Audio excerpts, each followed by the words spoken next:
Welcome in शिक्षा nature. आज का video political science 11th class chapter का नाम है राजनीतिक सिद्धांत एक परिचय।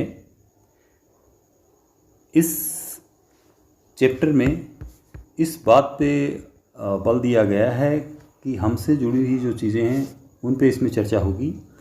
मनुष्य को दो मामलों में अद्वितीय बताया है। उसके पास विवेक है और उस विवेक के माध्यम से वो अपनी जो गतिविधि करता है, उसके पास भाषा का प्रयोग और एक दूसरे से संवाद करने की भी क्षमता होती है। अन्य प्राणियों से अलग मनुष्य अपने जो भावनाएं हैं या आकांक्षाएं हैं उनको व्यक्त कर सकता है और इनको वो जिन्हें अच्छा समझता है उनके साथ अपने विचारों को साझा कर सकता है।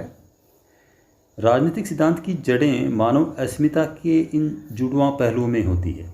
ये कुछ खास बुनियादी प्रश्नों का विश्लेषण करता है, जैसे समाज को कैसे संगठित होना चाहिए, हमें सरकार की ज़रूरत क्यों है, सरकार का सर्वश्रेष्ठ रूप कौन सा है, क्या कानून हमारी आज़ादी को सीमित करता है, राजसत्ता की अपने नागरिकों के प्रति क्या देनदारी है, मतलब सरकार की, और नागरिक के रूप में एक दूसरे के प्रति हमारी क्या देनदारी है। राजनीतिक सिद्धांत इस तरह के प्रश्नों की पड़ताल करता है और राजनीतिक जीवन को अनुप्रमाणित करने वाले स्वतंत्रता, समानता और न्याय जैसे मूल्यों के बारे में सुव्यवस्थित रूप से विचार करता है। मतलब जो स्वतंत्रता, समानता और न्याय जैसे मूल्यों के बारे में एक बहुत ही अच्छे ढंग से विचार करता है। यह इनके और अन्य संबंध अवधारणाओं के अर्थ और महत्व की व्याख्या करता है। यह अतीत और वर्तमान के कुछ प्रमुख राजनीतिक चिंतकों को केंद्र में रखकर इन अवधारणाओं की मौजूदा परिभाषाओं को स्पष्ट करता है कि वर्तमान में जो स्थिति है उससे जोड़कर सब चीज़ों को देखता है। जैसे विद्यालय, दुकान, बस, ट्रेन या सरकारी कार्यालय जैसी दैनिक जीवन से जुड़ी हुई जो संस्थाएं होती हैं उसमें स्वतंत्रता या समानता के विस्तार की वास्तविकता की ये परख भी करता है और आगे जाकर ये देखता है कि वर्तमान परिभाषाएं कितनी उपयुक्त और कैसे वर्तमान संस्थाओं और नीतियों के अनुपालन को अधिक लोकतांत्रिक बनाने के लिए उनका परिमार्जन किया जाए, मतलब उनमें क्या कैसे कोई सुधार किया जाए। राजनीतिक सिद्धांत का उद्देश्य नागरिकों को राजनीतिक प्रश्नों के बारे में तर्कसंगत ढंग से सोचने और सामयिक राजनीतिक घटनाओं को सही तरीके से आंकने का प्रशिक्षण है। मतलब कि जो राजनीतिक प्रश्न उठते हैं उनके बारे में मनुष्य सोचे तो उसमें अपनी जो बुद्धि है तर्कसंगत ढंग से उसका उपयोग करे, सोचे और जो उस समय जो घटनाएं घटती है उनको सही तरीके से आंकने का प्रशिक्षण देना है। और इस अध्याय में राजनीति और राजनीतिक सिद्धांत का अर्थ क्या है और हमें इसका अध्ययन क्यों करना चाहिए, इस बात का हम इसमें अध्ययन करेंगे। राजनीति क्या है? आपने देखा होगा कि लोग राजनीति के बारे में अब अलग अलग राय बना लेते हैं। राजनेता, चुनाव लड़ने वाले लोग अथवा राजनीतिक पदाधिकारी, उनको हम कहते हैं। राजनीति एक प्रकार की जनसेवा है। राजनीति को जनता की सेवा करना ये ऐसा माना जाता है। राजनीति से जुड़े अन्य लोग राजनीति को दांव पे से जोड़ते हैं कई लोग, तथा आवश्यकताओं और महत्वाकांक्षाओं को पूरा करने के कुछ चक्कर में लगे रहते हैं कुछ लोग। कई अन्य राजनीति को इस प्रकार देखते हैं कि जो राजनेता है वो झूठे वादे करते हैं, तो इस प्रकार वो राजनीति को अलग उनके हिसाब से सोचने लग जाते हैं कि राजनीति में लोग जोड़ तोड़ करते हैं, अपने जो काम हैं उनमें जो उनके स्वार्थ होते हैं उनको वो करते हैं और घृणित रूप में हिंसा पर भी उतारू हो जाते हैं। तो राजनीति का संबंध वो जैसे ऐसे लोग घोटालों से जोड़ते हैं। इस तरह की सोच इतनी ज़्यादा है कि जीवन के विभिन्न क्षेत्रों में जब हम हर संभव तरीके से अपने स्वार्थ को पूरा करने में लगे रहते हैं तो हम ये कह सकते हैं कि हम इस प्रकार की या वो इस प्रकार की राजनीति कर रहा है। यदि हम एक क्रिकेटर को टीम में बने रहने के लिए जोड़ तोड़ करते या किसी सहपाठी को अपने पिता की हैसियत का उपयोग कर अथवा दफ्तर में किसी सहकर्मी को बिना सोचे समझे बॉस की हाँ में हाँ मिलाते देखते हैं तो हम कह सकते हैं या हम कहते हैं कि ये गंदी राजनीति कर रहा है या स्वार्थ की राजनीति कर रहा है। तो इससे राजनीति से हमको निराशा मिलती है, होती है, और हम क्या कहते हैं, मुझे राजनीति में कोई रुचि नहीं है, मैं राजनीति से दूर रहना चाहता हूँ। केवल साधारण लोग ही राजनीति से निराश नहीं होते हैं, बल्कि इससे लाभान्वित होने वाले जो राजनीतिक दलों को चंदा देने वाले व्यवसायी है, उद्यमी, वो भी आए दिन राजनीति को कोसते रहते हैं। फिल्मी जो कलाकार है सिनेमा के, वो भी इसकी बुराई करते हैं, लेकिन जब वो इस खेल में खुद स्वयं शामिल हो जाते हैं तो वो इसके अनुसार, राजनीति के अनुसार अपने आप को ढाल लेते हैं। इस प्रकार हमारा सामना राजनीति की परस्पर विरोधी छवियों से होता है। विरोधी छवि कैसे? कोई इसको अच्छा मानता है, कोई इसको नहीं मानता है। तो क्या राजनीति अवांछनीय गतिविधि है जिससे हमें अलग रहना चाहिए और पीछा छुड़ाना चाहिए, या यह इतनी उपयोगी गतिविधि है कि वे बेहतर दुनिया बनाने के लिए हमें इसमें निश्चित ही शामिल होना चाहिए? दुर्भाग्यपूर्ण है कि राजनीति का संबंध किसी भी तरीके से निजी स्वार्थ के धंधे से जुड़ गया है। हमें समझने की जरूरत है कि राजनीति किसी भी समाज का महत्वपूर्ण और अविभाज्य अंग है। महात्मा गांधी ने एक बार टिप्पणी की थी कि राजनीति ने हमें इस प्रकार जकड़ रखा है कि इससे जूझने के सिवाय कोई अन्य रास्ता नहीं है। राजनीतिक संगठन और सामूहिक निर्णय के किसी ढांचे के बगैर कोई भी समाज जिंदा नहीं रह सकता। जो समाज अगर आगे बढ़ना चाहता है, अपना अस्तित्व बनाए रखना चाहता है, या अपने सदस्यों की जो ज़रूरत है या उनके हितों का ख्याल रखना चाहता है, तो उनको राजनीति में शामिल होना होगा। परिवार, जनजाति, आर्थिक संस्थाओं जैसी अनेक सामाजिक संस्थाएं लोगों की ज़रूरत और आकांक्षाओं को पूरा करने में सहायता करने के लिए ये बनती हैं। ऐसी संस्थाएं हमें साथ रहने के उपाय खोजने और एक दूसरे के प्रति अपने कर्तव्यों को कबूलने में मदद करती हैं। इन संस्थाओं के साथ सरकारें भी महत्वपूर्ण भूमिका निभाती हैं। सरकार कैसे बनती हैं और कैसे कार्य करती हैं, यह राजनीति में दर्शाने वाली महत्वपूर्ण बात है। लेकिन राजनीति सरकार के कार्यकलापों तक ही सीमित नहीं होती है।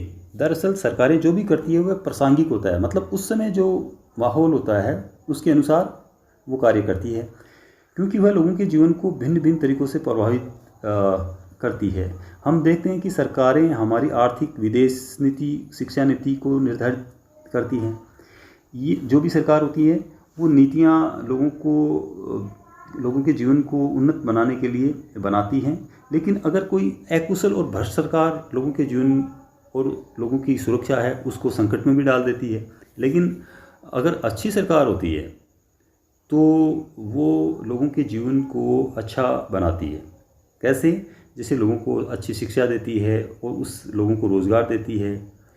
चूँकि सरकार की कार्रवाई का हम पर गहरा असर पड़ता है, हम सरकार के कामों में दिलचस्पी लेते हैं, संस्थाएं, संगठन बनाते हैं और अपनी मांग जोड़ने के लिए प्रचार अभियान चलाते हैं। हम दूसरों से बात करते हैं और सरकार के निर्धारित लक्ष्यों को आकार देने का प्रयास करते हैं। जब हम सरकार की नीतियों से असहमत होते हैं तो हम उनका विरोध करते हैं और वर्तमान कानून को बदलने के लिए अपनी सरकार को राजी करने हेतु प्रदर्शन आयोजित करते हैं। हम अपने प्रतिनिधियों की गतिविधियों पर जोश के साथ वाद विवाद और विचार विमर्श करते हैं कि भ्रष्टाचार बढ़ा है या घटा है। हम पूछते हैं कि क्या भ्रष्टाचार को जड़ से मिटाया जा सकता है, क्या किसी खास समूह के लिए आरक्षण न्याय संगत है या नहीं। यह हम समझने का प्रयास करते हैं कि क्यों कोई पार्टी और नेता चुनाव जीतते हैं।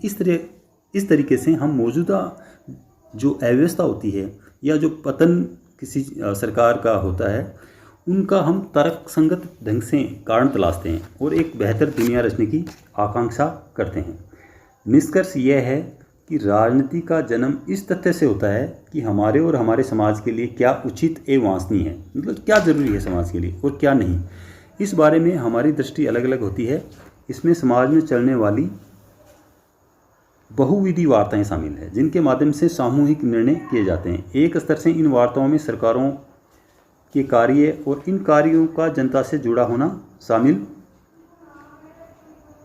होता है, तो दूसरे स्तर से जनता का संघर्ष और उसके निर्णय लेने पर संघर्ष का प्रभाव। जब जनता आपस में वार्ता करती है और उन सामूहिक गतिविधियों में भाग लेती है जो सामाजिक विकास को बढ़ावा देने और सामान्य समस्याओं के समाधान में मदद करने के उद्देश्य से तैयार की गई होती है, तब कहा जा सकता है कि जनता राजनीति में संलग्न है। मतलब ये है कि अगर जनता राजनीतिक ऐसी जो विकास के कार्य हैं उनमें जो सामाजिक विकास को बढ़ावा देते हैं उनमें भाग लेती है, तो हम ये कह सकते हैं कि जनता है वो राजनीति में रुचि रखती है।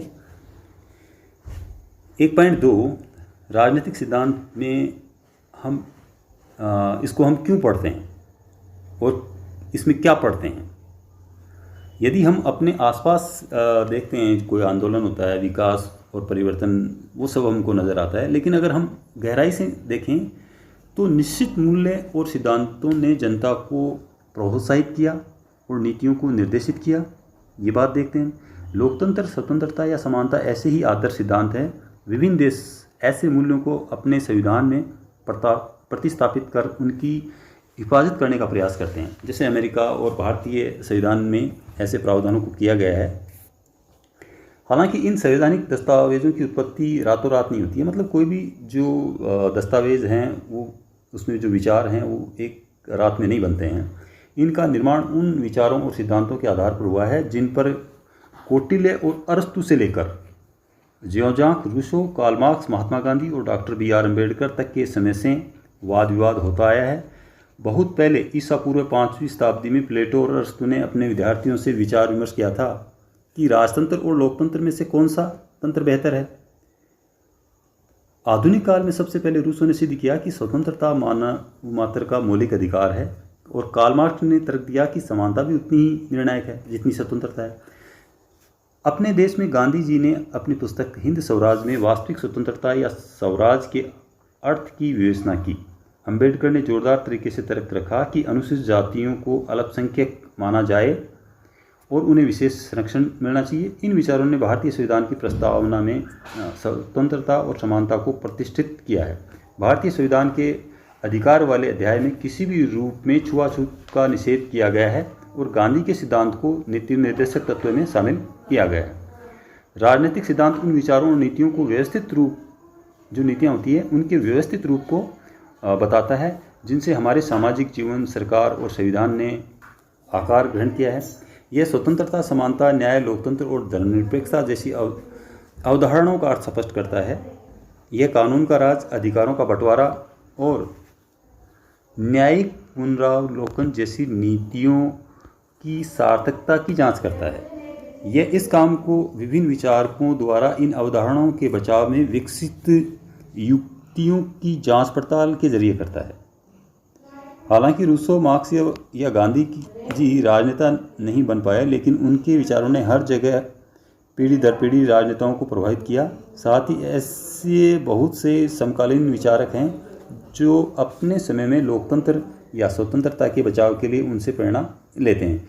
विभिन्न तर्कों की जांच पड़ताल के अलावा राजनीतिक सिद्धांतकार हमारे ताज़ा राजनीतिक अनुभवों की छानबीन भी करते हैं और भावी रुझानों तथा संभावनाओं को चिन्हित करते हैं। कुछ ऐसी बातें हैं, क्या आप पहचानते हैं कि इनमें कौन सा कथन है राजनीतिक सिद्धांत या मूल्य का प्रयोग इनमें हुआ है। जैसे विद्यालय में कौन सा विषय पढ़ना है यह तय करना मेरा अधिकार होना चाहिए। छुआछूत की प्रथा का उन्मूलन कर दिया गया है। कानून के समक्ष सभी भारतीय समान हैं। अल्पसंख्यक समुदाय के लोग अपनी पाठशालाएँ और विद्यालय स्थापित कर सकते हैं। भारत की यात्रा पे आए हुए विदेशी भारतीय चुनाव में मतदान नहीं कर सकते। मीडिया या फिल्मों पर कोई भी सेंसरशिप नहीं होनी चाहिए। विद्यालय के वार्षिक उत्सव की योजना बनाते समय छात्राओं से सलाह ली जानी चाहिए। गणतंत्र दिवस के समारोह में प्रत्येक को भाग लेना चाहिए। तो इसमें क्या राजनीति है, कुछ ऐसे पॉइंट हैं जिन पे आप विचार कर सकते हैं। लेकिन क्या यह सब अब हमारे लिए प्रासंगिक है? क्या अब हम स्वतंत्रता और लोकतंत्र प्राप्त नहीं कर चुके हैं? भारत सचमुच स्वायत्त और स्वतंत्र है। हालांकि स्वतंत्रता और समानता से संबंधित प्रश्नों का उठना भी बंद नहीं हुआ है। ऐसा इसलिए कि स्वतंत्रता, समानता तथा लोकतंत्र से संबंधित मुद्दे सामाजिक जीवन के अनेक मामलों में उठते हैं और विभिन्न क्षेत्रों में अलग अलग रफ्तार से उनकी बढ़ोतरी हो रही है। उदाहरण के लिए राजनीतिक क्षेत्र में समानता है, वो मान लो सबको मिल गई है, लेकिन यह आर्थिक और सामाजिक क्षेत्र में उसी तरह नहीं है। लोगों के पास समान राजनीतिक अधिकार हो सकते हैं, लेकिन हो सकता है समाज में उनके साथ जाति या गरीबी के कारण भेदभाव होता हो। कुछ लोगों को समाज में विशेषाधिकार प्राप्त हो, वहीं कुछ लोगों को दूसरी जो बुनियादी आवश्यकताएं हैं उनसे भी वंचित होना पड़ रहा है। तो कुछ लोग अपना मनचाहा लक्ष्य पाने में सक्षम हैं, जबकि कई लोगों भविष्य में अच्छा रोज़गार पाने के लिए ज़रूरी स्कूल में पढ़ाई करनी होती है वो भी नहीं कर पाते हैं। तो उनके लिए स्वतंत्रता अभी भी दूर का सपना है। हालांकि हमारे संविधान में स्वतंत्रता की गारंटी दी गई है, फिर भी हमें हर दम नई व्याख्याओं का सामना करना पड़ता है। ये एक तरह से खेल खेलने जैसा है। जैसे हम शतरंज या क्रिकेट खेलते हैं तो हम सीखते हैं, उनके नियमों की व्याख्या करते हैं, और ऐसे ही हम संविधान में दिए गए मौलिक अधिकारों की निरंतर पुनर्व्याख्या करते हैं। इसकी एक वानगी तो यह है कि आजीविका के अधिकार को जीवन के अधिकार में शामिल करने के लिए अदालतों द्वारा उसकी पुनर्व्याख्या की गई है। सूचना के अधिकार की गारंटी एक नए कानून द्वारा की गई है। समाज बार बार नई चुनौतियों का सामना करता है, इस क्रम में नई व्याख्याएं पैदा होती है। समय के साथ साथ संविधान में दिए गए मौलिक अधिकारों में संशोधन भी हुए हैं, इनका विस्तार भी। यद्यपि न्यायिक व्याख्याएं और सरकारी नीतियां नई समस्याओं का सामना करने के लिए बनाई जाती है। जो भी व्याख्या होती है न्यायालय में या सरकार की जो नीतियां हैं वो समस्याओं के समाधान के लिए बनाई जाती है। तीसरे, जैसे जैसे हमारी ये दुनिया बदल रही है, हम आज़ादी और आज़ादी पर संभावित खतरों के लिए नए आयामों की खोज कर रहे हैं। उदाहरण के लिए इस वैश्विक संचार तकनीकी दुनिया भर में आदिवासी संस्कृति या जंगल की सुरक्षा के लिए सक्रिय कार्यकर्ताओं की एक जो टीम है वो आपस में तालमेल करती है। लेकिन इसके साथ ही आतंकवादियों और अपराधियों का भी अपना नेटवर्क बढ़ता है। इसके अलावा भविष्य में इंटरनेट द्वारा व्यापार में बढ़ोतरी होती है। तो इसका अर्थ ये कि वस्तुओं अथवा सेवाओं की खरीद के लिए हम अपने बारे में जो सूचना ऑनलाइन दें उसकी सुरक्षा हो। इसलिए यूँ तो इंटरनेटजन, अंग्रेज़ी में इंटरनेट का इस्तेमाल करने वालों को नेटिजन कहा जाता है, सरकारी नियंत्रण नहीं चाहते, लेकिन वे भी व्यक्ति सुरक्षा जरूरी मानते हैं। परिणाम स्वरूप ये प्रश्न उठते हैं कि इंटरनेट इस्तेमाल करने वाले लोगों को कितनी स्वतंत्रता दी जानी चाहिए। क्या आप किसी अजनबी को अवांछनीय ईमेल भेज सकते हैं? क्या आप चैट रूम में अपने उत्पाद का विज्ञापन कर सकते हैं? क्या सरकार आतंकवादियों का सुराग लगाने के लिए किसी के व्यक्तिगत ईमेल में ताक झांक कर सकती है? कितना नियमन न्यायोचित है और किसको नियमन करना चाहिए, सरकार को या कुछ स्वतंत्र नियामकों को? राजनीतिक सिद्धांत में इन प्रश्नों के संभावित उत्तरों के सिलसिले में हमारे सीखने के लिए बहुत कुछ है और इसलिए ये बेहद प्रासंगिक है। आज का ये जो पार्ट है वो इतना ही। धन्यवाद।